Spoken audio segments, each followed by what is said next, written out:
Investor enthusiasm for multi-asset funds is on the decline, and although asset flows are still positive, they're now at their lowest level since 2012.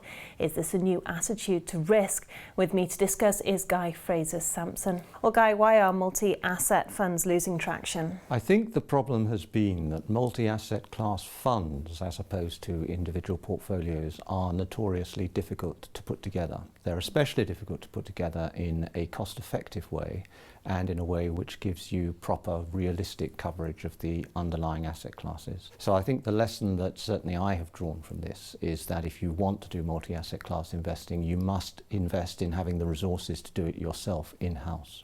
Would you say we're witnessing a new attitude to diversification then, or is it just about a lack of faith in various asset classes? I think what happened was a lot of fund managers decided that this was the next bandwagon to jump upon. They liked the idea of multi-asset class investing. They didn't really stop and think about the difficulties of how you cover things like private equity, hedge funds, infrastructure within a traditional fund format. And I think a lot of investors have become very disillusioned that they haven't bought what they thought they'd bought. And that it's actually also costing them quite a lot of money. What sort of impact would you say traditional asset allocations could have on economies? They could have a dramatic effect on economies. I mean, if everybody in the world wanted to put 20% of their money into infrastructure, to take but one example, that would be a huge boost in the arm to government finances around the world. I'm not necessarily advocating that that makes sense at the moment, but you can see the economic potential. Okay, so talk me through the different investment models to consider. The real problem comes back to the way people view risk. While people have signed up to the idea that it's desirable to diversify away specific risk, the risk, for example, of investing in an individual share or an individual bond, nobody seems to have understood that you also need to diversify away what we call systemic risk, which is the risk of investing in bonds or shares in general. And that's where multi-asset class investing comes in.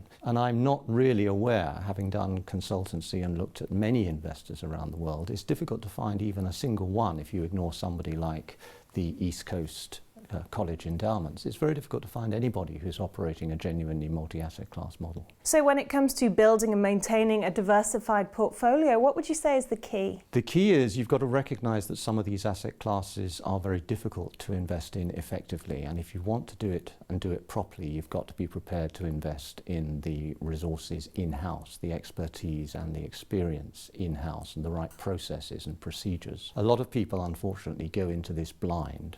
I think the other big problem is it seems to be a big mental step to take for a lot of people to understand that you need to invest roughly equally in these different asset classes. And what happens is that they make ridiculously small allocations, sometimes as little as 1 or 2 or 3% to a particular asset class. And the general rule should be that if you've got less than 10% in any one asset class, you'd be far better off with zero. You'd be far better off not doing it at all. And for some reason, that seems to be a very difficult emotional step, if you like, for people to take. And finally, looking towards seasoned investors, are there any common mistakes that they make quite often? Somebody once said the only thing we learn from history is that we learn nothing from history. And I think investors persist in investing at the top of cycles and selling at the bottom of cycles. If you're going to do multi-asset class investing properly, it has to be as a long-term investor. You have to be an asset holder.